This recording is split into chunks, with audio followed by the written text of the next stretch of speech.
नमस्कार दर्शकों, आप देख रहे हैं दूरदर्शन मध्य प्रदेश। मैं हूं डॉक्टर तपस्या। आपका स्वागत करते हैं आपके अपने कार्यक्रम नमस्कार एमपी में।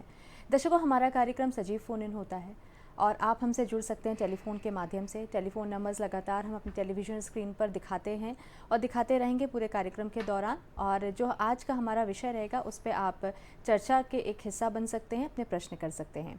दर्शकों, अगर हम स्वास्थ्य की बात करते हैं तो हमारे जीवन का बड़ा अहम पहलू होता है। अगर हम स्वस्थ हैं तभी हम कुछ भी मुकाम हासिल कर सकते हैं, लेकिन वो स्वास्थ्य सेवाएं जन जन तक पहुंचना एक बड़ा विजन है। और हम सब जानते हैं कि बेहतर स्वास्थ्य सेवाएं लोगों तक पहुंचना एक योजना के तहत मुमकिन हो सकता था। आयुष्मान भारत योजना एक ऐसी योजना जो लोगों तक पहुंचाने में बहुत ही कारगर साबित हुई है। लोगों ने इसका फ़ायदा भी उठाया है और आज का जो विषय है वो भी यही है, यानी कि आज हम लोग बातचीत करेंगे आयुष्मान भारत योजना के ऊपर। और इस विषय पे बातचीत करने के लिए हमारे साथ बहुत ही खास एक्सपर्ट जुड़ गए हैं। पहले मैं उनसे आपके मुलाकात करवाती हूँ, फिर हम अपने कार्यक्रम को आगे बढ़ाएंगे। हमारे बीच में है मयंक अग्रवाल जी, आप मुख्य कार्यपालन अधिकारी आयुष्मान भारत से। आपका स्वागत करते हैं दर्शकों। लेकिन हमारी जो कार्यक्रम की शुरुआत है वो होता है तिथि को जानकर। तो आइए नज़र डालते हैं आज की तिथि पर। आज की तिथि है विक्रम संवत 2083, वैशाख माह के शुक्ल पक्ष की चतुर्थी तिथि है। दिन है गुरुवार, तारीख है 30 अप्रैल 2026। विचार हमारे जीवन में बड़े महत्वपूर्ण होते हैं, तो आइए नज़र डालते हैं आज के विचार पर।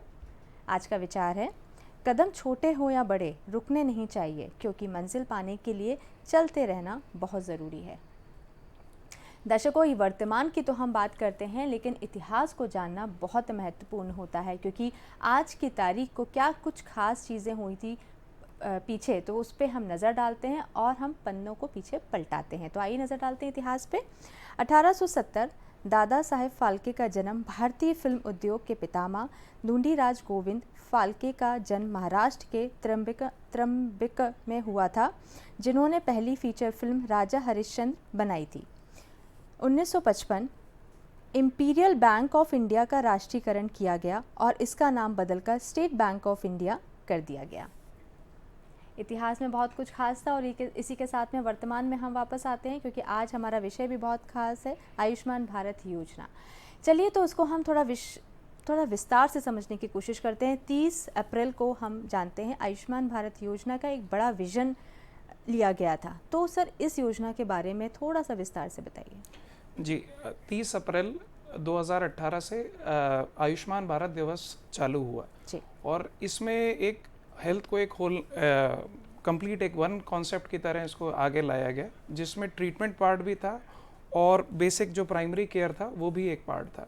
और इसी के साथ 23 सितंबर 2018 में, जिसको हम आयुष्मान योजना के नाम से भी जानते हैं, जो मध्य प्रदेश में निरामयम योजना के नाम से भी जानते हैं, वो सभी पूरे भारत में चालू हुई।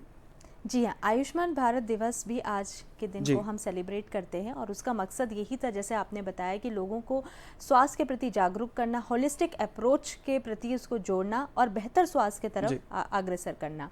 और इसी के साथ में हम ये भी समझना चाहते हैं कि उद्देश्य क्या रहा, क्योंकि जब एक कोई विजन डाला जाता है तो बहुत बड़ा उद्देश्य होता है उसके पीछे। तो आपको क्या लगता है कि जब ये 30 अप्रैल को ये विजन रखा गया होलिस्टिक अप्रोच को लेके और 23 सितंबर को ये लागू किया गया, तो आपको क्या लग रहा था कि उस समय क्या उद्देश्य था? क्या हम उससे बहुत आगे निकल गए हैं?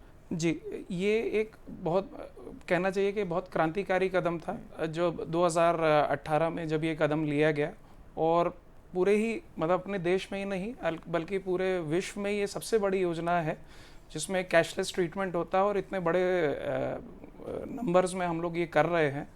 तो जो स्पेस, जो एक हॉस्पिटलाइजेशन और इसको लेकर लोगों में कहा जाता था कि सरकारी जिम्मेदार है और इसमें प्राइवेट लोग भी साथ में आए और एक कंटिन्यूअम की तरह एक हेल्थ को बना दिया, जिसमें हेल्थ है, प्राइवेट सेक्टर है, अन्य सभी सेक्टर्स मिलकर सब कैसे इस सेवा को आगे बढ़ा सकते हैं, इसके ऊपर आगे हम तेजी से बढ़ रहे हैं। बिल्कुल। अगर मैं बात करती हूँ उस वर्ग की जो पहले कभी ना कभी वंचित रह जाता था बेहतर स्वास्थ्य को पाने के लिए, तो क्या आपको लगता है कि आयुष्मान भारत योजना उनके लिए बहुत क्रांतिकारी रही है? जी बिल्कुल। पहले आप देखेंगे, आप अपने घरों में भी, आसपास के लोगों में भी देखेंगे कि अब लगभग 7-8 साल हो गए इस योजना को क्रियान्वयन हुए। तो गरीब आदमी जब होता था तो बहुत सारे इलाज होते थे। ऐसा हम कहते थे कि टीबी तो रहता है, जैसे ब्लड प्रेशर, डायबिटीज़ या कैंसर, ये मतलब अगर यह बड़ी बीमारी हो गई, हार्ट की बीमारी हो गई, तो फिर उसका कोई इलाज नहीं हो सकता। या तो अगर इलाज होगा तो उसका घर बंद हो जाएगा, घर बेचेगा, ज़मीन बेचेगा। तो एक तरीके से मतलब घर में किसी की अगर बड़ी बीमारी पता चलती थी तो एक घर के ऊपर एक क्राइसिस आती थी। शायद वो इससे बहुत ज़्यादा एड्रेस हुई है। और हम देखते हैं कि जो 5 लाख का कवर है, गरीबों में भी नहीं, एक आम सभी रहते हैं, उसमें भी बहुत बड़ा कवर रहता है। बिल्कुल सही बात कह रहे हैं आप, क्योंकि पहले जब कोई व्यक्ति बीमार पड़ता तो सबसे पहले उसकी चिंता होती थी कि हम इसको बेयर कैसे करेंगे इन टर्म्स ऑफ फाइनेंस के। तो आज के समय में एक निश्चिंत है व्यक्ति, उसको लगता है कि नहीं, सरकार उनके साथ है, ऐसी योजनाएं हैं जो उनको बेहतर स्वास्थ्य की तरफ आगे लेकर जाती हैं। अगर मैं बात करती हूँ, इस जब से ये लागू किया गया, इस योजना को लागू किया गया है, लोग ज़्यादा जागरूक भी हो गए हैं कि अपने स्वास्थ्य को लेके? नहीं, बिल्कुल जागरूक हो गए हैं, क्योंकि इसका एक पार्ट तो हॉस्पिटलाइजेशन से रिलेटेड था, दूसरा पार्ट हमारा प्राइमरी हेल्थ केयर से रिलेटेड था, जिसमें आयुष्मान आरोग्य केंद्र, जो हेल्थ एंड वेलनेस सेंटर्स हैं, जो हमारे PHCs हुआ करते थे, सबको उसमें चेंज कर दिया गया है। जो हमारे नॉन कम्युनिकेबल डिजीज़ेस थी वो वहाँ से उसको डिटरमाइन हो जाती हैं, लोग स्क्रीनिंग होती है, पता चलता है, और जैसे स्क्रीनिंग हो जाती है तो उसके बाद लोग जो है फिर जो प्रॉपर केयर के लिए हॉस्पिटल्स की तरफ जाते हैं, और हॉस्पिटल्स में उन लोग को इस स्कीम के तहत कैशलेस ट्रीटमेंट मिलता है। बिल्कुल, आज हम देखते हैं कि जो व्यक्ति प्राइमरी सेंटर तक भी नहीं पहुंचता था, डायग्नोज भी नहीं करा पाता था, आज बेहतर तरीके से डायग्नोसिस भी हो रहा है और इलाज भी हो रहा है। तो इसी के साथ में मैं ये भी समझना चाहती हूँ कि अगर मैं सरकारी अस्पताल की बात करूँ या हम प्राइवेट हॉस्पिटल्स की बात करते हैं, तो दोनों का सामंजस्य आपस में बेहतर हो गया है इस योजना के बाद? सामंजस्य बेहतर तो हुआ है, क्योंकि एक पार्ट में तो, क्योंकि अब पहले जो हम लोग प्राइवेट हॉस्पिटल्स रहते थे, अलग पार्ट माने जाते थे कि प्राइवेट में इलाज कराना है, दिक्कत आएगी। अब एक मैंने जैसा शुरू में बोला था, एक कंटिन्यूम ऑफ सर्विसेज है। मतलब वो कुछ इलाज, मतलब आपका सरकारी भी है, हॉस्पिटल है, अगर कोई पार्ट उसका उस जगह पे नहीं हो पा रहा, मान लीजिए कुछ एक छोटा सा जिला है, वहाँ पे नहीं हो पा रहा, तो उसको रेफ़र कर देगा और बता देगा कि उधर आपका आयुष्मान कार्ड है, वहाँ पे इलाज हो सकता है। तो और प्राइवेट भी हॉस्पिटल होता है, कहीं छोटा सा क्लिनिक है, वो भी आपको रेफ़र करा देगा कि आपको दूसरी जगह आपका इलाज हो सकता है, सरकारी में हो सकता है। दूसरा एक इसका एक पॉजिटिव आउटकम और भी हुआ है, वो ये है कि क्योंकि हम देखते हैं जैसे बड़े मेडिकल कॉलेजेस जैसे हमीदिया है और हमारे और डिफरेंट मेडिकल कॉलेजेस हैं, ये लोग कॉम्पिटिटिव भी हो गए हैं। क्योंकि पहले जो अमाउंट ऑफ सर्जरीज़ और वो होती थी, हम लोग जब देखते हैं कि उनका वो सर्जरीज़ दूसरी जगह जा रही है, तो हमारे डॉक्टर्स भी कॉम्पिटिटिव हो गए हैं कि हमें और बेहतर इलाज करना है, जिससे लोग हमारी तरफ आएँ। क्योंकि आयुष्मान योजना में कोई प्राइवेट हॉस्पिटल्स के साथ गवर्नमेंट हॉस्पिटल्स भी हैं, और इंसेंटिव्स हमारे सरकारी डॉक्टर्स को भी मिलता है। तो इसमें वो लोग भी इंसेंटिवाइज रहते हैं कि हम अगर ज़्यादा अच्छे से अच्छा इलाज करेंगे और मरीज़ हमारी तरफ आएगा, तो हमारा भी नाम बढ़ेगा और हमारा हॉस्पिटल में भी फंड्स एक्स्ट्रा जनरेट होंगे। बिल्कुल, एक पॉजिटिव जो है वो एक डेवलप हुआ एटमॉस्फेयर कि हम बेहतर से बेहतर इलाज अपने पेशेंट को दे सकें। पहले भी दे रहे थे, अब और भी ज़्यादा बेहतर देने की जो लालसा है वो बढ़ गई है डॉक्टर्स के अंदर। और इसी के साथ में अगर मैं परिवार की बात करती हूँ कि कौन से पात्र हैं परिवार इस योजना का लाभ उठाने के लिए, वो भी हम समझना चाहते हैं। जब ये स्कीम को मध्य प्रदेश में अडॉप्ट किया गया, निरामयम योजना के नाम से करा गया, तो मध्य प्रदेश में इसको 3-4 कैटेगरीज में इसमें पात्र परिवारों के लिए कहा गया। जो सोशियो इकोनॉमिक कास्ट सेंसस हुआ था 2011 का, उसमें जो गरीब परिवार आते थे उनके सारे लोगों को पात्र माना गया। मगर आसान भाषा में अगर हम लोग कहें अपने मध्य प्रदेश में, तो सभी लोग जो खाद्यान्न पर्ची में कवर्ड होते हैं, जिसको पात्रता पर्ची मिलती है खाद्यान्न की, वो सारे लोग कवर्ड होते हैं। जो हमारी पहले संबल योजना अभी भी चल रही है, संबल योजना जो चल रही है, जो अनऑर्गेनाइज सेक्टर में मजदूर हैं, वो सारे लोग कवर होते हैं। इसके साथ जो हमारे कर्मकार मंडल BOCW वाले वर्कर्स रहते हैं, वो कवर होते हैं। भारत सरकार अलग अलग से इसमें आशा आंगनवाड़ी कार्यकर्ता जो हैं उनको अलग से कवर किया है। साथ में स्पेसिफिकली पिछले साल में 70+ जितने लोग हैं, वय वंदना योजना के नाम से जाना जाता है, वो सभी लोग इसमें पात्र हो गए हैं अब। बिल्कुल। अगर मैं बात करती हूँ तो परिवार की आपने बात करी, लेकिन अगर मैं आयु सीमा की बात करती हूँ, ऐसे कोई वर्गीकरण है कि इस आयु तक के लोग को ही इसमें फ़ायदा मिलेगा? नहीं, इसमें कोई वर्गीकरण नहीं है, इसमें सभी आयु के लोग पात्र हैं। अच्छा, मतलब चाहे बच्चा हो चाहे बुजुर्ग हो, जी, सभी के लिए ये बिल्कुल। एप्लीकेबल है। अगर मैं बोलूँ परिवार के कितने सदस्य इस योजना का लाभ ले सकते हैं? क्या एक कार्ड पे सारे सदस्य हो सकते हैं, सबका अलग? नहीं, एक परिवार में कितने भी सदस्य हो सकते हैं और उस पर कोई रोक नहीं है। और एक बार परिवार अगर इन गाइडलाइंस जो मैंने पहले बताया अगर उसमें चिन्हित हो जाता है तो सभी मेंबर्स के इंडिविजुअल कार्ड्स भी बन जाते हैं। अच्छा, लेकिन अगर मैं बात करूं कि इंडिविजुअल कार्ड भी आपने बोला कि बन जाते हैं, लेकिन उसमें भी एक ऐसा भी प्रावधान मैंने कहीं पढ़ा था कि अगर घर का मुखिया है, उसकी किसी भी कारण से मृत्यु हो जाती है, तो क्या उसका नाम आगे ट्रांसफ़र किया जाएगा? क्या प्रोसीजर रहता है? नहीं, कोई उसमें इशू नहीं रहता, क्योंकि बाकी परिवार जब एक बार आइडेंटिफाई हो गया है किसी स्कीम के अंदर, तो अगर वो मुखिया मर गया है, मृत्यु किसी वजह से हो गई है, तो उनका नाम हट जाता है। बाकी जितने मेंबर्स रहते हैं वो पात्र रहते हैं उसके अंदर। और राशि कितनी होती है? मैक्सिमम राशि का कितना योगदान है? हाँ, इसमें जो राशि सामान्य योजना है 5 लाख तक का जो इन पेशेंट जो हॉस्पिटलाइजेशन कवर मिलता है, मगर वय वंदना योजना जो हमारी 70+ लोगों के लिए है, उसमें 10 लाख तक का कवर है। और मध्य प्रदेश में हमारे यहाँ जो भोपाल गैस त्रासदी से जो पीड़ित लोग हैं, उनके लिए क्या कहते हैं 10 लाख का कवर है, मगर उनके लिए कोई लिमिटेशन नहीं है बेसिकली। अच्छा, हाँ, वो सरकार वहन करेगी। ओके। अगर मैं डिजिटल हेल्थ मिशन और आयुष्मान भारत के बात करती हूँ, दोनों का एकीकरण की बात करती हूँ, तो मरीजों को किस तरीके से लाभ ज़्यादा मिल सकता है? देखिए, आयुष्मान भारत जो योजना जो लॉन्च हुई थी पूरी, वो डिजिटल प्लेटफॉर्म पे लॉन्च हुई थी। तो उसमें जो क्लेम रेस करा जाता है, उसका ऑथेंटिकेशन होता है, और वो सारी चीज़ें डिजिटल प्लेटफॉर्म पर होती हैं। उसी के साथ में उसके साथ ही आयुष्मान भारत डिजिटल मिशन की भी शुरुआत हुई, ABDM जिसको कहते हैं। इसमें एक आभा ID करके हम जनरेट करते हैं, हर आदमी का एक यूनिक ID, और उसके साथ में क्या किया जाता है, और हॉस्पिटल्स का भी unique health facility registration number होता है, वो भी यूनिक होता है। तो क्या होता है कि जिस तरीके से हम आगे बढ़ रहे हैं, एक हमारा एकीकृत हेल्थ रिकॉर्ड हो जाएगा जब सारे हॉस्पिटल्स और सभी एक ही प्लेटफॉर्म पर आ जाएंगे। तो अगर आपने कहीं पे इलाज कराया, कहीं पे डायग्नोसिस कराई, और आप दूसरे हॉस्पिटल में गए और वो ABDM एनेबल्ड एनवायरनमेंट में है, तो आपका सारा रिकॉर्ड डॉक्टर और आपकी परमिशन के साथ वो सारा रिकॉर्ड ट्रांसफ़र हो जाएगा। तो कई बार हम लोग देखते हैं कि आपने कहीं पर जैसे लोग हमारा कहीं पे डायग्नोस्टिक टेस्ट कराए, दूसरे हॉस्पिटल में गए, उन्होंने कहा नहीं जी, ये आपके टेस्ट अभी पुराने दिख रहे हैं, हमें समझ में नहीं आ रहे, दोबारा करवाइए। तो क्योंकि अगर आपके रीसेंट टेस्ट हैं, टाइम फ्रेम के अंदर हैं, वो रिकॉर्ड साइमल्टेनियसली उस हॉस्पिटल को भी ट्रांसफ़र हो जाएगा।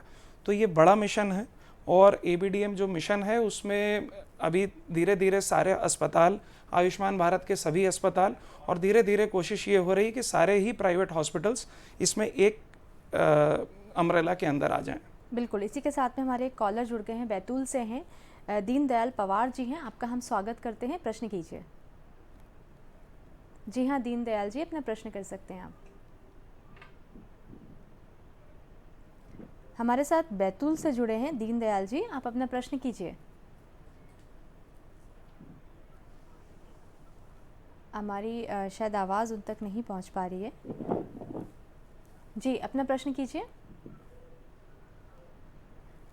ठीक है, हमारी बातचीत नहीं हो पा रही है, हम फिर से बातचीत करने की कोशिश करेंगे अपनी। हेलो। हाँ जी, हाँ जी, प्रश्न कीजिए। हेलो जी, प्रश्न कीजिए। हेलो दीनदयाल जी, आप अपना प्रश्न कर सकते हैं, आप अपना प्रश्न कीजिए। हेलो। हमारा संपर्क शायद इनसे नहीं हो पा रहा है, हम अपनी चर्चा को आगे बढ़ाते हैं। अगर मैं बात करती हूँ कि जब कोई भी व्यक्ति ट्रीटमेंट के लिए जाता है, तो क्या एक आपातकालीन परिस्थितियां बनती हैं, जैसे एक्सीडेंटल केसेस होते हैं, तो वो भी इस आयुष्मान में आएगा योजना? आपने बहुत अच्छा मुद्दा उठाया है। अभी PM राहत करके स्कीम इसी प्लेटफॉर्म पे लॉन्च हुई है, जिसमें ये मिनिस्ट्री ऑफ रोड ट्रांसपोर्ट इसका नोडल एजेंसी है। और इसमें क्या रहता है कि हम देखते थे कि कई बार एक्सीडेंट्स होते हैं और उसकी कोई गोल्डन आवर जो पीरियड रहता है उसमें उसकी सहायता नहीं हो पाती है। तो उसमें आयुष्मान और जो नेशनल हेल्थ अथॉरिटी है उन्हीं का प्लेटफॉर्म यूज़ होता है। और जो हमारे हॉस्पिटल्स हैं अपने मध्य प्रदेश में 1800 करीब आयुष्मान हॉस्पिटल्स हैं और 1820 करीब प्राइवेट नॉन आयुष्मान हॉस्पिटल्स हैं जो इसमें इम्पैनल किए गए हैं। तो अगर कभी भी एक्सीडेंट की स्थिति होती है तो हमारी जो एम्बुलेंसेज हैं और जो हमारी 112 गाड़ियां हैं उनके जीपीएस लोकेशन इन हॉस्पिटल्स के पास की रहती है, वो तुरंत उनको वहाँ पहुँचा देती हैं। और एक हफ्ते तक जो ट्रीटमेंट्स होते हैं उसमें 1.5 लाख की सुविधा का प्रावधान किया गया है, जिससे जो नॉन एम्पैनल्ड हॉस्पिटल भी है वो सिर्फ स्टेबलाइज करके आगे हॉस्पिटल में बढ़ा सकता है, और जो हमारे एम्पैनल्ड हॉस्पिटल्स हैं वो 1.5 लाख तक 7 दिवस के लिए उसको ट्रीट कर सकते हैं। क्या बात है, मतलब ये तो वाकई राहत की बात है उन लोगों के लिए जी। जो एक्सीडेंटल उसमें आ जाते हैं। और इसी के साथ में हमारे कॉलर फिर से जुड़ गए हैं बैतूल से। दीनदयाल जी, आपका हम स्वागत करते हैं, प्रश्न कीजिए। हेलो। हाँ, हम आपको सुन पा रहे हैं, आप प्रश्न कीजिए। हाँ, ये हम लोगों का आयुष्मान कार्ड नहीं बना, दोनों मियाँ बीवी का। जी जी जी, हाँ बताइए, आप क्या जानना चाहते हैं? ये आयुष्मान कार्ड के बारे में। अच्छा, कैसे बनवाना है, वो क्या प्रक्रिया है, उसके बारे में आप जानना चाहते हैं? जी जी, इसमें आयुष्मान कार्ड बनवाने का प्रोसेस बहुत सिंपल है। कॉमन सर्विस सेंटर्स होते हैं, लोक सेवा केंद्र होते हैं, साथ में जो हॉस्पिटल्स हैं डिस्ट्रिक्ट हॉस्पिटल्स हैं। और अगर आप कभी आपका मान लीजिए कार्ड नहीं है और पात्र हैं आप और आयुष्मान हॉस्पिटल में आप पहुंच जाते हैं, तो आप क्योंकि आप जानते हैं किस पात्रता श्रेणी में आते हैं, तो वहीं पे तुरंत आपका इलाज चालू हो जाएगा और वो हॉस्पिटल खुद ही आपका कार्ड बना देगा। अच्छा, ये भी प्रावधान है? जी, ये प्रावधान। क्या बात है। और अगर मैं बात करूं जिनका ऑलरेडी कार्ड बना हुआ था और किसी भी कारण से गुम जाता है, तो क्या, और फिर भी लेकिन सूची में उनका नाम है और किसी भी कारणवश उनको तुरंत हॉस्पिटल जाना पड़ रहा है इमरजेंसी में, तो क्या उनका इलाज शुरुआत हो सकती है वहाँ पे? हाँ बिल्कुल, क्योंकि डेटा आपका डिजिटाइज्ड है और हम लोग पहले से ये जानते हैं कि कौन लोग पात्र हैं कौन लोग अपात्र हैं, क्योंकि वो के डिफरेंट स्कीम्स के बेनिफिशियरी हैं। तो ऐसी स्थिति में आपका अगर कार्ड नहीं भी है और अगर आप पहुंच जाते हैं या आपका कार्ड गुम गया है, आपके पास पहले था और आपको मिसप्लेस हो गया है, तो आपका इलाज आपका चालू हो जाए, क्योंकि वो वेरीफाई तुरंत ही ऑथेंटिकेट कर लेगा। और उसके बाद और आपने पहली बार आप गए हैं, मान लीजिए आपका पहले कभी कार्ड नहीं था, आपने कोई इलाज नहीं करा, तो ई-KYC ऑथेंटिकेट आपको वहीं पे कर लिया जाएगा और आपका इलाज चालू हो जाएगा और फिजिकल कार्ड आप CHC सेंटर्स से प्राप्त हो जाएगा। बिल्कुल। और इसी के साथ में हमारे साथ एक कॉलर जुड़ गए हैं, नरेंद्र जी हैं सीहोर से, हम आपका स्वागत करते हैं, प्रश्न कीजिए। जी मैम नमस्कार, मैं नरेंद्र नाइक बोल रहा हूँ, जिला सीहोर। जी हाँ, प्रश्न कीजिए। मेरा प्रश्न जैसे मानो एक उदाहरण के तौर पर मानो हमारे घर के जैसे कोई सदस्य में आयुष्मान कार्ड के तहत इलाज कराने हॉस्पिटल में एडमिट हुआ, तो मैम उसके परिजनों को जानकारी कैसे मिलेगी कि इतना पेमेंट या हो चुका खर्चा है? और मैडम इसमें सुना है कि आयुष्मान कार्ड से अगर इलाज कराओ तो हॉस्पिटल इतना इंटरेस्ट नहीं रहते इलाज में, उनको तो पैसे निकालने होते हैं, लापरवाही बरतते हैं, तो इसके लिए कहाँ पर संपर्क कर सकते हैं? जी, मैं आपकी बात समझ गई हूँ। उनका जो जानने का जो जिज्ञासा वो ये है कि अगर उनका इलाज होता है तो कितना पैसा उनका इलाज में लग गया है और कितना खाते में बचा है, ये कैसे पता चलेगा? ये वैसे CHC सेंटर्स और हॉस्पिटल्स में इसमें पता चल जाता है, क्योंकि वो अकाउंट उसको पता चल जाता है। जी, इसके अलावा भी कुछ आप जानना चाहते हैं? ऐसा है कि कोई हमारे रिश्तेदारों ने ट्रीटमेंट कराया इस आयुष्मान कार्ड के माध्यम से, तो पेशेंट मानो 2-3 दिन में रिकवर होगा तो वो छुट्टी नहीं करते हैं और कहते हैं कि वो सिलो इलाज करते हैं, तो इसकी शिकायत कहाँ कर सकते हैं? नहीं, देखिए मैं आपको इस चीज़ में बताना चाहती हूँ कि डॉक्टर बेहतर ही आपका चाहते हैं। कई बार हम ऐसा सोचते हैं कि ज़बरदस्ती रखा गया है, बट पूरी रिकवरी के बिना, क्योंकि आप वापस घर जाएंगे फिर बीमार होंगे या फिर आते हैं, तो उसमें थोड़ा सा ज़्यादा दिक्कत होती है। नहीं, इसमें एक आपको हेल्पलाइन नंबर है, आपको बता एक बार फ्लैश कर देंगे उस नंबर को। हेल्पलाइन नंबर हम अपने टेलीविजन स्क्रीन पर फ्लैश कर दीजिए, आप इस नंबर को नोट कर लीजिए। अगर कोई भी इस तरीके की दिक्कत आती है और तो इस पे संपर्क कर सकते हैं। और काफ़ी सारे हितग्राही अगर इस तरीके से कोई मैल प्रैक्टिस हो भी रही है, अगर मतलब जितने देर के अंदर नहीं करा है, वैसे कॉल सेंटर पे तुरंत उसको 8 से 24 घंटे के अंदर अंदर हम उसको कार्रवाई हो जाती है। और नहीं, अगर वो जेन्युइन केस है, जैसा आप कह रहे हैं कि उनको हॉस्पिटलाइजेशन की ज़रूरत है और वो वैसा कर रहे हैं, तो वेरीफाई करने के बाद उसको वहीं पे रहते हैं, वहीं पे रहते हैं। और नहीं तो काफ़ी सारे हितग्राही, क्योंकि पुरानी कंप्लेंट मैकेनिज्म सीएम हेल्पलाइन रहती है, उस पर भी करते हैं, उसके माध्यम से भी करते हैं हमें। बिल्कुल, यानी कि अगर कोई भी समस्या है, जो भी वहाँ पे हितग्राही हैं उनको अगर कोई भी समस्या आती है तो टोल फ्री नंबर पे कॉल कर सकते हैं, 24 घंटे के अंदर अंदर अपनी जो समस्या है उसको दर्ज कर सकते हैं और जो भी उसके लिए जो भी कार्रवाई की जाएगी वो आपके लिए सूचित। बिल्कुल। इसी के साथ वेबसाइट भी हम लोग दे रहे हैं, आप इस पर भी अपना जो है सवाल रहेगा आप उस पर डाल सकते हैं। अगर मैं बात करती हूँ कि किसी का कार्ड पुनः उसको बनवाना है तो क्या प्रोसीजर रहता है? नहीं, देखिए जैसे मैंने बताया, आपका रिकॉर्ड डिजिटाइज्ड है, आपका पात्रता सूची में अगर नाम है तो आप कार्ड फिर से बनवा सकते हैं। 30 रुपये का CSC में फिजिकल कार्ड का शुल्क लगता है, तो वो आपको बन जाएगा कार्ड। अच्छा, वो कार्ड बनने में अगर कोई देरी आ रही है या समस्या आ रही है तो क्या किया जाए? उस कार्ड से बहुत दिक्कत नहीं है, क्योंकि एक बार आपका बायो ऑथेंटिकेट हो गया है तो आप किसी भी हॉस्पिटल में जाके इलाज आप चालू करवा सकते हैं। ओके। अगर मैं यहाँ पे बात करूँ, क्योंकि कई बार ऐसा लोगों को लगता है कि गर्भावस्था की भी अगर बात करते हैं, ऐसे में कोई समस्या आती है, इमरजेंसी होती है, तो क्या वो भी आयुष्मान योजना में कवर होता है? आयुष्मान हॉस्पिटल्स में वैसे तो अपने गवर्नमेंट हॉस्पिटल्स भी हैं और हॉस्पिटल्स में HRP करके पैकेजेस होते हैं, हाई रिस्क प्रेगनेंसी वाले पैकेजेस होते हैं, तो उन हॉस्पिटल्स में जा सकते हैं वो लोग। जी।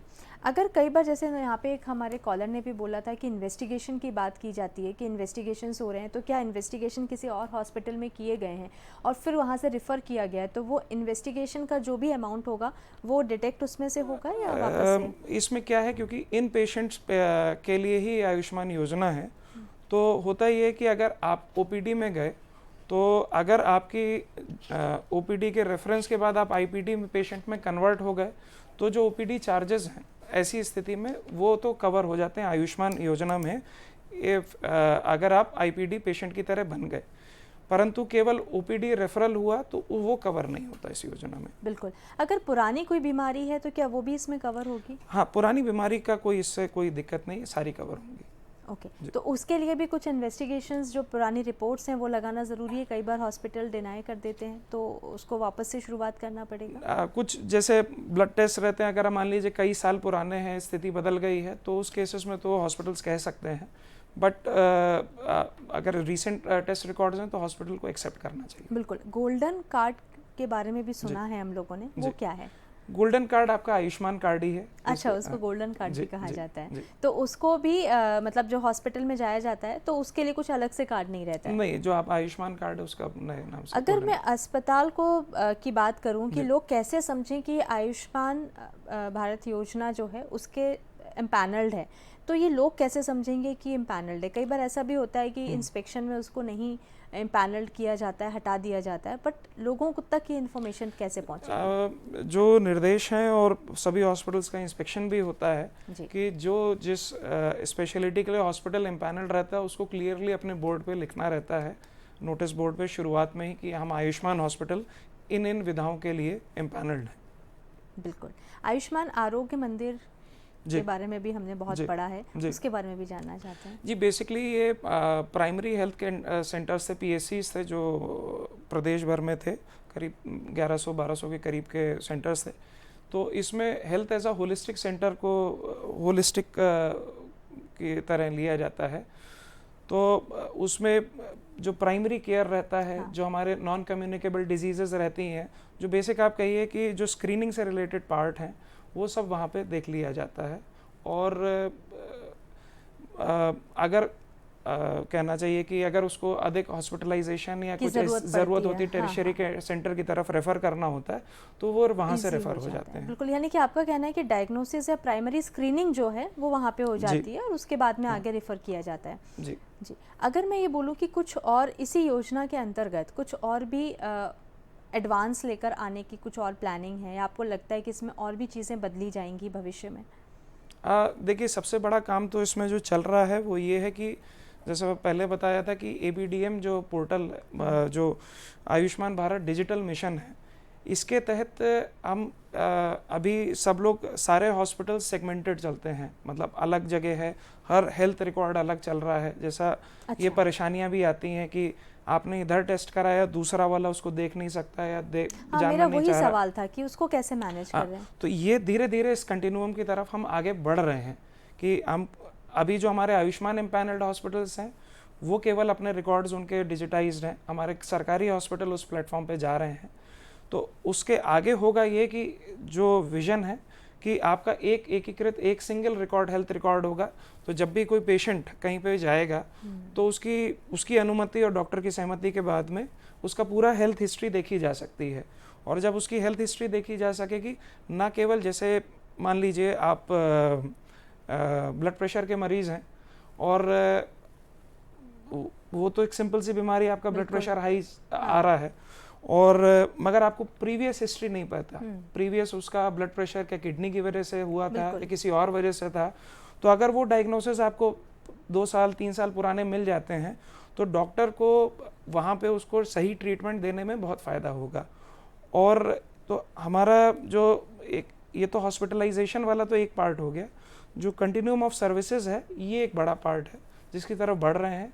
भारत सरकार सभी को प्रोत्साहित भी कर रही है और बहुत तेज़ी से प्रोग्रेस हो रही है इसमें। अच्छा, ये तो इन हाउस की बात हुई है। अगर हम बात करते हैं कि उसके बाद भी अगर उसको हेल्प की ज़रूरत होती है या रिहैबिलिटेशन की ज़रूरत होती है तो वो आयुष्मान में कवर नहीं होता है। उसका 15 दिन का बाद का फॉलोअप उसमें कवर्ड रहता है, बट उसके बाद होता है फिर वो नए इलाज की तरह जाता है अगर कुछ नई बीमारी या कुछ उस तरीके की हो गई। बिल्कुल, ये बहुत अच्छी चीज़ आपने बोली है कि अगर मैं अपना नाम उसमें डालूं और अगर डालते से ही ये पता चल जाए कि आज से 3 साल पहले अगर बीपी रेज हुआ था और वो रिकॉर्ड मिल जाता है तो डॉक्टर के लिए आसान हो जाता है कि आगे का ट्रीटमेंट प्रोटोकॉल क्या होगा और कैसे होगा। तो ये बहुत अच्छा यहाँ पे है। अगर मैं इस योजना से बात करती हूँ तो आपको क्या लगता है कि क्या बदलाव आया है लोगों के अंदर? नहीं, सबसे पहला तो जो बदलाव आया है, जो सबसे शुरुआत में हमने बात करी थी कि हेल्थ क्राइसिस जो होती थी पहले, घर में कोई भी बड़ी बीमारी, अगर किसी को कैंसर डिटेक्ट हो गया या कोई हार्ट की प्रॉब्लम डिटेक्ट हो गई तो वो एक गरीब ही ना कहना चाहिए, एक नॉर्मल परिवार का भी जो उसके फाइनेंसेस रहते थे वो मतलब बिगड़ ही जाते थे। आप किस बच्चे को कहाँ पढ़ाएंगे, क्या करेंगे, तो सब गड़बड़ हो जाता, क्या खाएंगे। तो सबसे बड़ा चेंज तो यही आया है कि एक कॉन्फिडेंस आया है लोगों में कि अगर बीमारी है तो उससे लड़ा भी जा सकता है और सरकार उनके साथ में है। बिल्कुल। अगर मैं बात करती हूँ कि आयुष्मान कार्ड जिनके पास में है वो इस तरीके का इलाज ले सकता है, और शायद जो 65 के एज के बाद भी जो लोग बुज़ुर्ग के कैटेगरी में आते हैं उनके लिए भी कुछ स्पेशल इसमें रहता है? नहीं, 70 प्लस में वय वंदना योजना है, जिसमें क्या कहते हैं आपका 5 लाख प्लस 5 लाख का कवर रहता है, 10 लाख का कवर रहता है, उनका बढ़ा हुआ कवर रहता है। और वो कोई भी व्यक्ति हो, उसमें कोई जो हमने शुरुआत में डिस्कस किया था कि खाद्यान्न पर्ची धारक हो या कैसा हो, वैसा नहीं है, वो सभी के लिए वैलिड है। बिल्कुल। अगर मैं मध्य प्रदेश की बात करूं तो आज की क्या स्थिति है? मध्य प्रदेश की बहुत अच्छी स्थिति है। मध्य प्रदेश इस आयुष्मान योजना में अग्रणी राज्यों में रहा है, पहला दूसरे स्थानों में ही से में एक रहा है। बिल्कुल। और आज हम भी देखते हैं कि अगर किसी भी हॉस्पिटल में जाते हैं तो लोग आते हैं, चाहे ग्रामीण इलाकों की बात करूं तो कम से कम इलाज कराने के लिए वो उनके पास एक ऐसा सल्यूशन आ गया, एक ऐसा स्टॉप आ गया कि जहां वो जाके अपना इलाज करवा पाते हैं। वरना हम देखते थे कि कई बार डायग्नोसिस होता नहीं था या लोग आते ही नहीं थे शहर में अपना इलाज कराने के लिए। अगर मैं इस चीज़ से जुड़ने के लिए बोलूं कि आप सबको क्या मैसेज देना चाहते हैं कि ज़्यादा से ज़्यादा लोग, क्योंकि आज भी बहुत सारे ऐसे लोग होंगे, ऐसे परिवार होंगे जिनके पास आज भी आयुष्मान कार्ड नहीं होगा, तो उसके लिए कैसे स्क्रीनिंग की जाएगी? वैसे मैं आपको जनरल स्थिति बताऊं, जैसे मध्य प्रदेश में जो हमारा अनुमान है 4.7 करोड़ लोगों का होना चाहिए कार्ड, और 4.6 करोड़ हम लोग का कवरेज आ गया है।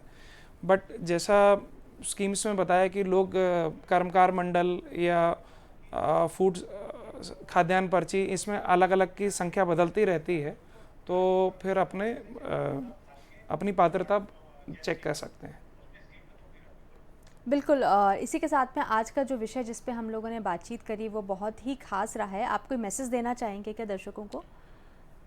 मेरा केवल इतना ही मैसेज है कि हेल्थ अगर क्राइसिस रहे तो उसमें घबराने की ज़रूरत नहीं है, सरकार आपके साथ में है। और आप ज़रूर अगर आयुष्मान के पात्रता श्रेणी में आते हैं, और अगर आपको पता भी नहीं है कि आप श्रेणी में आते हैं, जो वेबसाइट्स हमने दी हैं उसमें आप चेक कर सकते हैं।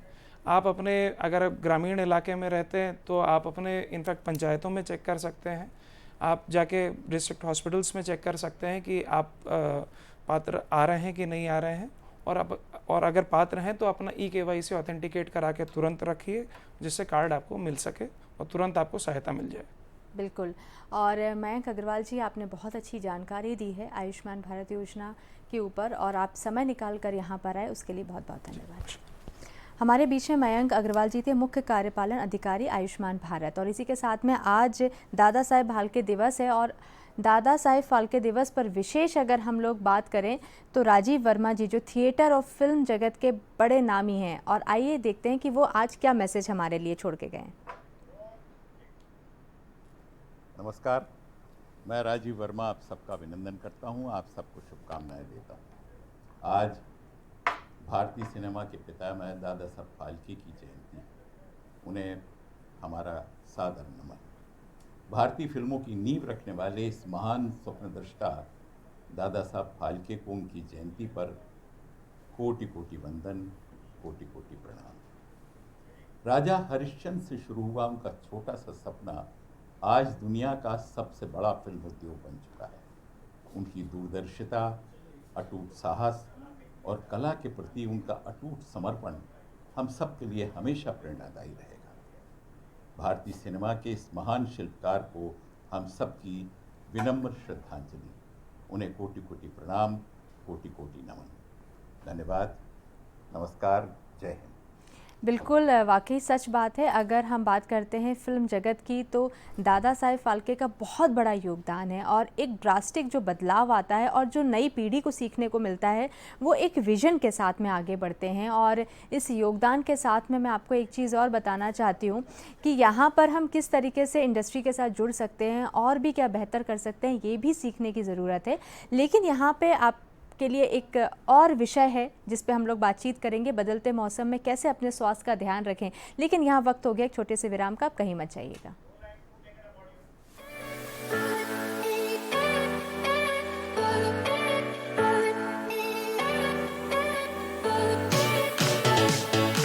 चर्चा खेती किसानी की, बातें फसलों और उनसे आमदनी की। लीजिए कृषि वैज्ञानिकों से सलाह, मौसम का सटीक अनुमान। रोजाना मंडी भाव की सही जानकारी, जानिए सरकारी योजनाओं का फायदा। खेती से जुड़ी तमाम जानकारी के लिए देखिए आपका अपना पसंदीदा कार्यक्रम कृषि दर्शन, दूरदर्शन मध्य प्रदेश पर। एक जमाने से कहानी है सुना रही आकाशवाणी, फिर आया एंटरटेनमेंट का रेवोल्यूशन, जब कोने कोने पहुंचा दूरदर्शन। कहानी नहीं बदली, स्टाइल गया है बदल। जो कहानियां हम सुनते आए देखते आए, अब वही वैसी ही कहानी सुनाएगा digital. Download waves OTT app now and watch for free. मेरी जिंदगी के हर मोड़ पर एक खूबसूरत सा गाना है। तेरे बिना मेरा कहीं जिया लागे ना। उस आवाज़ की जो किसी भी पहचान की मोहताज नहीं है। उस आवाज़ की जो जब गाती थी तो लगता था कि सरस्वती माँ खुद वीणा बजा रही हैं।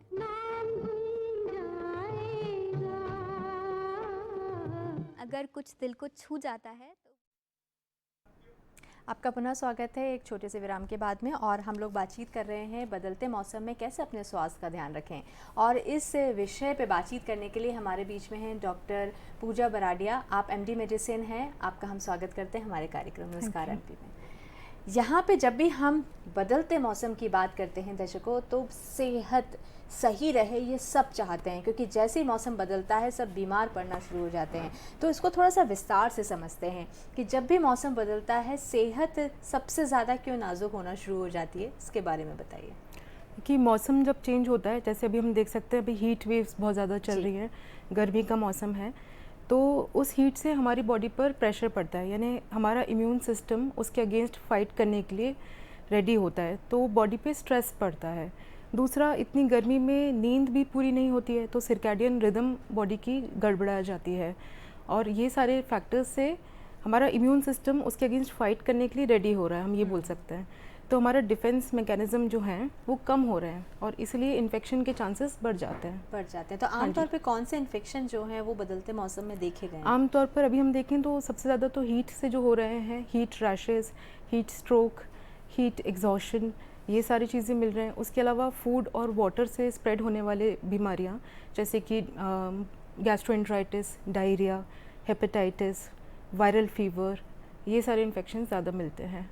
और डिहाइड्रेशन इसमें अभी सबसे ज़्यादा कॉमन। जी, लेकिन अगर हम इम्यून सिस्टम की बात करते हैं तो बदलते मौसम में इम्यून सिस्टम क्यों वीक पड़ जाता है, क्या उसका कारण होता है? उसका यही कॉमन रीज़न यही है कि सिस्टम इसलिए जो अपना बॉडी है वो इम्यूनिटी अपनी बॉडी उसके अगेंस्ट काम करना चाह रही है। अब चेंजिंग वेदर में जो इम्यून सिस्टम है उस पर स्ट्रेस पड़ता है, उसको उसके अगेंस्ट काम करना है, ज़्यादा काम करता है। हाँ जी, तो बॉडी अडेप्ट होने की कोशिश कर रही है, तो वो अडेप्ट होने में थोड़ा सा डिफिकल्ट ट्रांजिशन का जो टाइम होता है उसमें थोड़ा सा। उसके बाद जो हमारे इम्यून सिस्टम के सेल्स हैं उसका ट्रांसपोर्ट भी, अगर डिहाइड्रेशन है तो ट्रांसपोर्ट भी थोड़ा स्लो हो जाता है, तो डिफेंस मैकेनिज्म्स को डेवलप होने में टाइम लगता है। बिल्कुल, आपने जैसे बोला एलर्जीज भी बहुत ज़्यादा देखने को मिलती हैं बदलते मौसम में। अगर हम ये बात कर रहे हैं बहुत गर्मी है तो कौन सी एलर्जी सबसे ज़्यादा देखने को मिलती है और कैसे लोग समझें कि एलर्जी है? ये कई बार नहीं लक्षण समझ पाते हैं। हाँ जी, एलर्जी इसलिए ज़्यादा मिलती है क्योंकि इस समय पोलन जो है, जो फ्लावर्स का पोलन है वो स्प्रेड हो जाता है और विंड से वो पोलन ज़्यादा लॉन्ग डिस्टेंस पे स्प्रेड होता है और एलर्जी का मेन कारण है पोलन एलर्जी। तो जैसे जो एस्थमेटिक पेशेंट्स हैं वो इसके लिए ज़्यादा प्रोन होते हैं, तो अगर उसके कारण उनके एलर्जिक सिम्टम्स बढ़ जाते हैं। एलर्जिक सिम्टम्स क्या होते हैं? जैसे स्नीजिंग, कॉफिंग, ये सारे सिम्टम्स बढ़ जाते हैं। तो खासकर अस्थमा पेशेंट्स को ख्याल रखने की ज़्यादा ज़रूरत है इस वेदर में। बिल्कुल, आपने बोला कि रैशेस भी हो जाते हैं। हाँ जी, तो उसके लक्षण को कैसे समझेंगे कि रैशेस में अगर बहुत ही टाइट फिटिंग क्लोथ्स पहने हैं तो हीट और स्वेट के कारण स्किन रैशेस, रेडनेस, इचिंग, ये सारे सिम्टम्स आ सकते हैं। तो हमें इसके लिए लाइट क्लोथ्स, लूज फिटिंग वाले क्लोथ्स ये पहना ज़्यादा सही, कॉटन के या खादी के क्लोथ्स पहन सकते हैं। अगर उम्र की बात करते हैं तो ऐसे कौन से उम्र होते हैं जो सबसे ज़्यादा एलर्जी के लिए प्रोन होते हैं? एलर्जी के लिए प्रोन मोस्टली जिनका इम्यून सिस्टम वीक है, जैसे कि एलर्जिक, जिनको ऑलरेडी एलर्जिक राइनाइटिस है, एस्मा के पेशेंट्स, COPD के पेशेंट्स, पहले से कोई लंग की डिजीज़ है, इम्यूनो कॉम्प्रोमाइज्ड लोग ज़्यादा इसके लिए प्रोन है। बिल्कुल, आपने जैसे बोला कि डिहाइड्रेशन जो है वो बहुत कॉमनली देखा जाता है, लेकिन कई बार ऐसा होता है कि जो लोग बाहर रहते हैं इतना पानी पे फोकस नहीं कर पाते इनटेक के लिए, तो आप उनको क्या बोलना चाहेंगे कि किस तरीके से आप ज़्यादा से ज़्यादा हाइड्रेट रह सकते हैं? एकदम से बहुत ज़्यादा पानी पीने से बेटर है कि हम दिन भर में थोड़ा थोड़ा सिप्स ऑफ वाटर लेते रहें, दिन भर अपने आप को हाइड्रेटेड रखें। और जैसे टंग ड्राई हो रही है, यूरिन आपका कम हो रहा है, यूरिन आउटपुट कम हो रहा है, तो ये सारे साइंस हैं डिहाइड्रेशन के। आपको प्यास ज़्यादा लग रही है तो नेचुरली हमको पानी पीना है।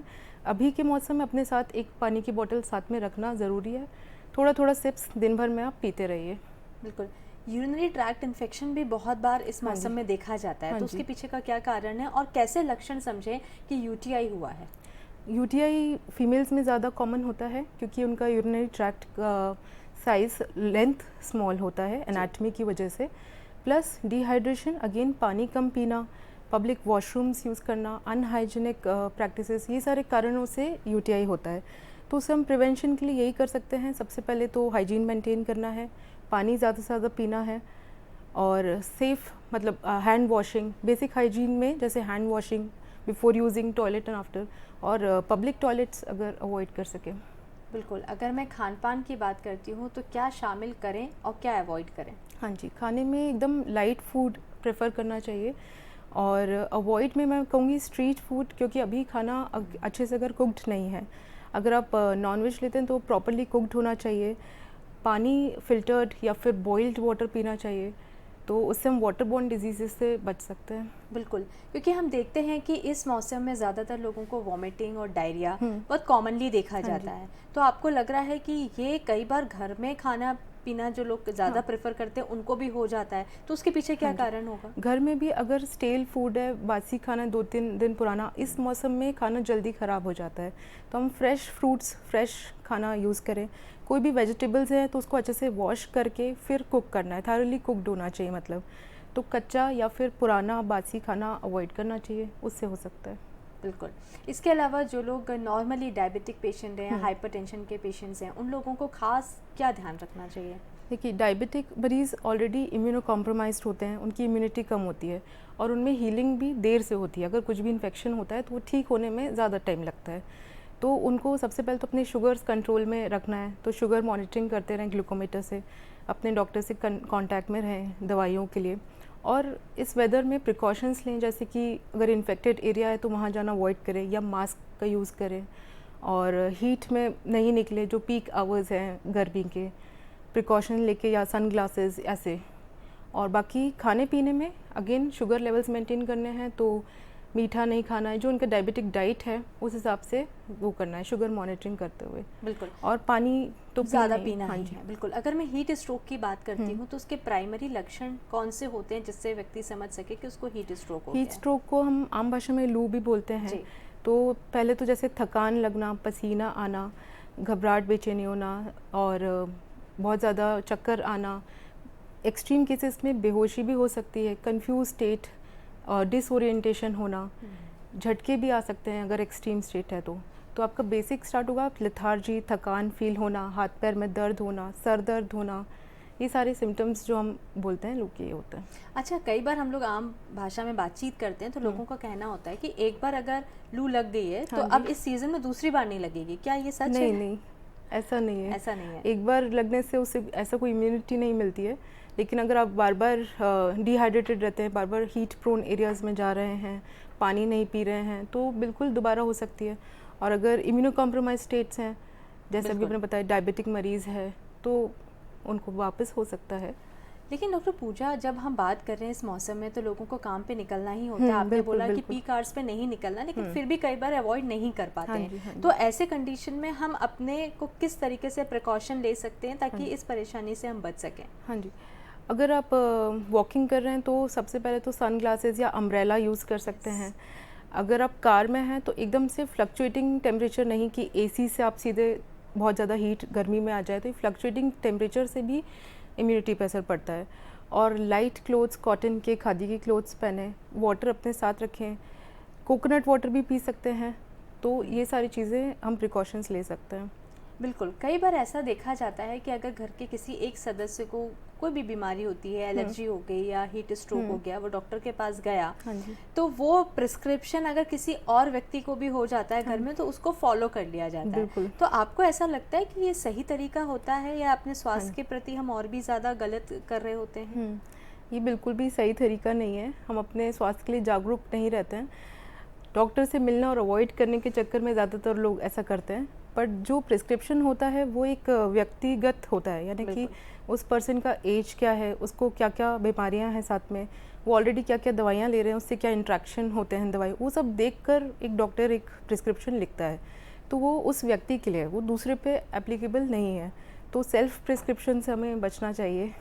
बिल्कुल। कई बार ऐसा भी होता है कि अगर मान लीजिए हमने अभी स्किन एलर्जी की बात कर रहे हैं तो सबसे पहले तो हम खुद का इलाज घर पे करते हैं। डॉक्टर के पास हम तब जाते हैं जब हम खुद का इलाज नहीं कर पाते हैं। तो आपको लग रहा है कि अगर प्राइमरी जैसे ही लक्षण आ रहे हैं, पहले जैसी शुरुआत होती है, वैसे ही अगर हम डॉक्टर के पास पहुंच जाते हैं तो क्या हम और भी कॉम्प्लिकेशन से बच सकते हैं? बिल्कुल। अर्ली ट्रीटमेंट से बेटर उसका रिज़ल्ट रहता है।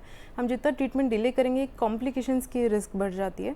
तो अगर आपको लग रहा है कि आपको बिल्कुल सिम्टम स्टार्ट हो गए हैं, आपने घरेलू चीज़ें करके देख ली है, रिलीफ नहीं है, और कुछ रेड फ्लैग साइंस हैं जिसमें आपको डॉक्टर के पास तुरंत जाना चाहिए।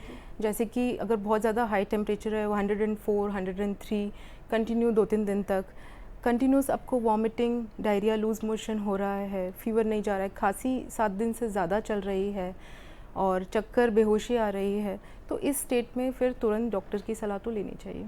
अगर मैं स्पेशली बच्चों की बात करूं, क्योंकि छुट्टियां लग जाती हैं, बच्चे ज़्यादा आउटर एक्टिविटीज़ में इन्वॉल्व हो जाते हैं, या फिर टेम्परेचर डिफरेंस भी बोल सकते हैं होता ही है, तो बच्चों को विशेषकर क्या ध्यान रखें, मतलब पेरेंट्स उनका क्या ध्यान रखें, चाहे वो खान पान की बात हो या अन्य कोई भी और ऐसे स्टेप्स हैं जो लेना चाहिए? बिल्कुल। जो स्कूल गोइंग चिल्ड्रन हैं वो प्लेग्राउंड में ज़्यादा खेलते हैं, प्लस वो दूसरे लोगों से कांटेक्ट में ज़्यादा रहते हैं, तो स्प्रेड ऑफ इन्फेक्शन और जर्म्स में वो ज़्यादा कांटेक्ट में रहते हैं, इसलिए उनको इन्फेक्शन होने के चांसेस ज़्यादा रहते हैं। प्लस जो भी इंस्ट्रूमेंट्स होते हैं, जैसे उनका बैट बॉल, बैट बैडमिंटन है या क्रिकेट बैट है, तो ये सारे मेथड से, फोमाइट मेथड हम इसे बोलते हैं, इससे इन्फेक्शन स्प्रेड होने के चांसेस बढ़ जाते हैं।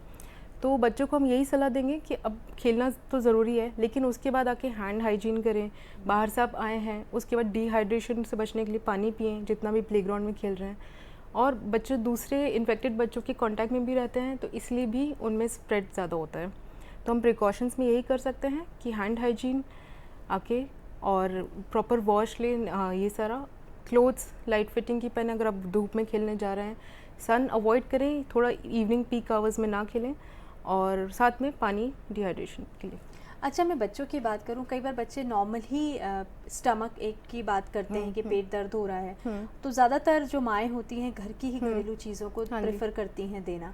तो आपको लगता है कि कितने समय तक ही हम घर की चीज़ों को दें? अगर उसके बाद भी बच्चा ठीक नहीं हो रहा है तो हमें कब जाके अपने डॉक्टर से संपर्क करना चाहिए? देखिए, आप 1-2 दिन 3 दिन तक आप घर में आप ट्राई कर सकते हैं, लेकिन अगर लग रहा है कि जैसे पेट दर्द है वो कंटिन्यू है ही, आपको छूने पे भी पेट में बहुत ज़्यादा सीवियर पेन हो रहा है, साथ में वॉमिटिंग हो रही है, लूज़ मोशन है, या अगर ब्लडी डायरिया हो रहा है, ब्लड आ रहा है, या टेम्परेचर बहुत ज़्यादा है, तो ये सारे वार्निंग साइंस हैं। तो इसमें हमें तुरंत डॉक्टर से संपर्क करना चाहिए।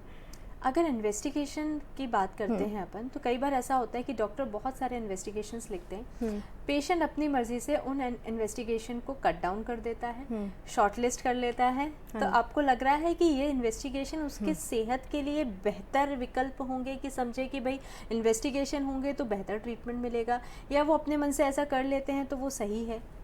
देखिए, भारत एक ऐसा देश है जहाँ पर अगर रिपोर्ट नॉर्मल आ जाती है तो मरीज़ को चिंता दुख हो जाता है।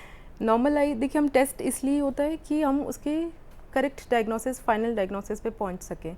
सिम्टम्स और ये सारा देख के हम एक प्रोविजनल डायग्नोसिस बनाते हैं कि ये सारा चीज़ें हो सकती हैं।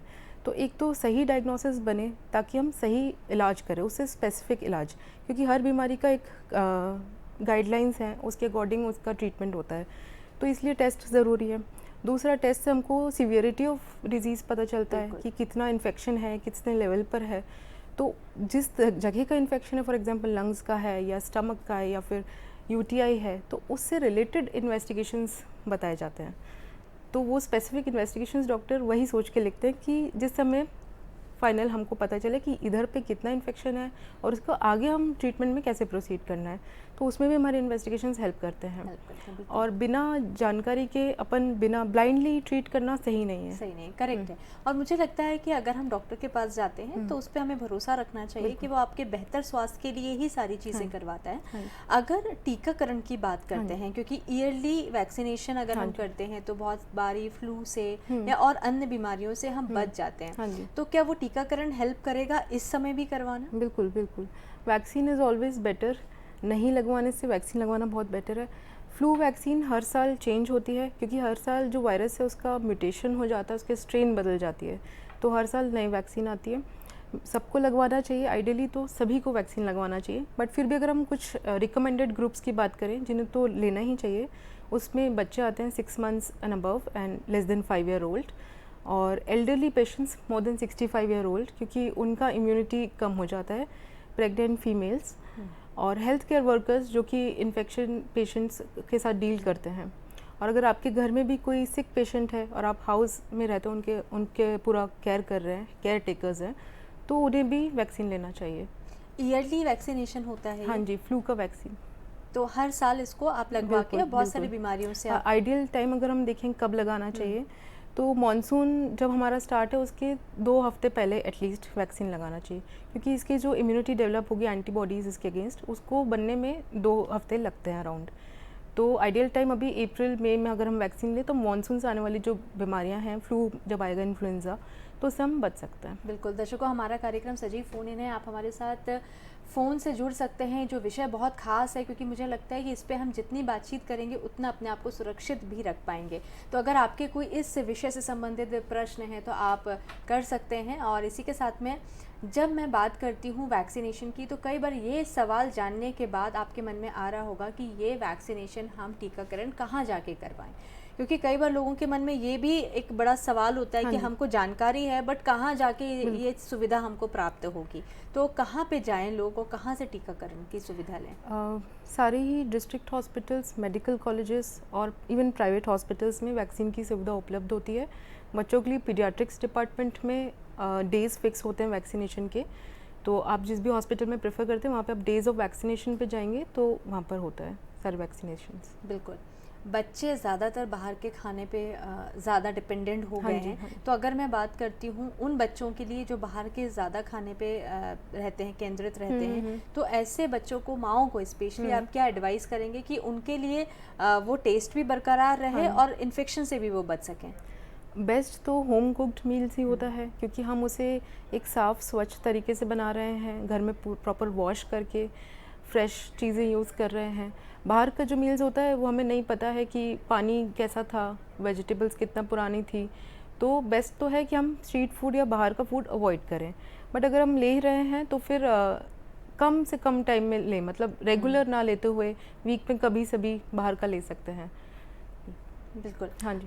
अगर मैं बात करूँ मेंटल हेल्थ की, तो क्या आपको लगता है कि बार बार बीमार पड़ना, जब भी मौसम बदलता है बार बार बीमार पड़ते हैं, वो हमारे मानसिक स्वास्थ्य पे भी असर डालता है? बिल्कुल। जैसे कि अभी हीट इतना ज़्यादा है तो इससे लोगों को इरिटेशन होता है, नींद पूरी नहीं होती है, तो स्लीप डिस्टर्बेंस होता है, तो ये सारे फैक्टर्स से मेंटल हेल्थ पे असर पड़ता है। तो दूसरा रीज़न डिहाइड्रेशन भी है, पानी की कमी है, स्ट्रेस है, तो ये सारे रीज़न्स हैं। हम उससे कैसे बचें कि सबसे पहले तो वही कि रिलैक्स स्टेट में रहें, कूलिंग एरिया में रहें, अवॉइड ही करें हीट में जाना, और अगर जाना है तो फिर हाइड्रेशन मेंटेन करें अपना। दूसरा, मोबाइल स्क्रीन यूज़ ये हम थोड़ा कम कर सकते हैं, तो उससे स्लीप हाइजीन बेटर होगा। बिल्कुल। इसी के साथ में हमारी एक कॉलर जुड़ गई हैं, अहमदाबाद से जुड़ी हैं रमा जी। आपका हम स्वागत करते हैं, प्रश्न कीजिए। जी हाँ रमा जी, आप अपना प्रश्न कर सकते हैं।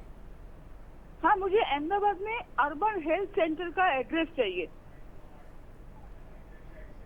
जी, आपकी आवाज़ हमको नहीं आ रही है। Urban health centre, urban health centre का आपको पता चाहिए है, तो ये मुझे लगता है कि आप वेबसाइट पे जाकर इसको, जो आपका स्टेट है वहाँ का आपको इन्फॉर्मेशन मिल जाएगी। जी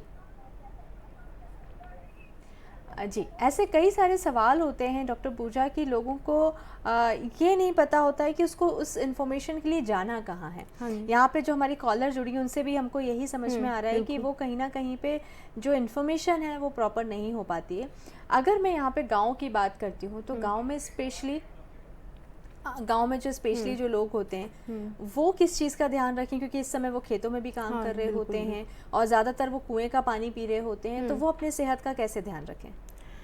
क्योंकि वो खेतों में काम करें, दिन भर उनका धूप में निकलना होता है, तो अगेन पहली बात तो लूज फिटिंग क्लोथ्स। दूसरा, अपने साथ में पानी की बोतल या छाछ, मठा, ये सारे ड्रिंक्स यूज़ कर साथ में रखिए। बीच बीच में हाइड्रेट करते जाइए, अपने आप को ब्रेक्स लेते रहें, कंटिन्यूस लगातार 6-7 घंटे नहीं, बल्कि बीच बीच में ब्रेक लेकर हाइड्रेट किया और फिर आगे का काम। यस। डॉक्टर पूजा, अंतिम मेरा कुछ सेकंड्स बचे हैं, एक मैसेज आप दर्शकों को क्या देना चाहते हैं? मैसेज में मैं ये देना चाहूँगी कि हम 3 चीज़ों से अगर करें, जैसे कि हीट्स में बचना, अपने आप को हाइड्रेशन मेंटेन करना, पानी पर्याप्त मात्रा में पीजिए और वैक्सीनेट कराएं, तो 3 चीज़ों से हम काफ़ी सारे बीमारियों से बच सकते हैं। बिल्कुल डॉक्टर पूजा, आप यहाँ पे समय निकाल कर आए और बहुत अच्छी जानकारी आपने हमारे दर्शकों के साथ में साझा की है, उसके लिए बहुत बहुत धन्यवाद। Thank you. तो दर्शकों, आज हम लोगों ने आयुष्मान भारत योजना के साथ में हमने वो भी बात करी है जो आपको बेहतर स्वास्थ्य की तरफ लेकर जाता है, और इन दोनों विषय पे बातचीत करने के लिए बहुत ही खास एक्सपर्ट हमारे साथ जुड़े थे। मयंक अग्रवाल जी थे और इसी के साथ में डॉक्टर पूजा बराड़िया जी थी, और इस विषय से मुझे लगता है कि आपको बहुत ज़्यादा इन्फॉर्मेशन मिली होगी। नमस्कार एमपी ऐसे ही विषय लेकर आता रहता है, हम फिर मिलेंगे एक नए विषय पर चर्चा करने के लिए। फ़िलहाल मुझे इजाज़त दीजिए, अपना ध्यान रखिए, नमस्कार।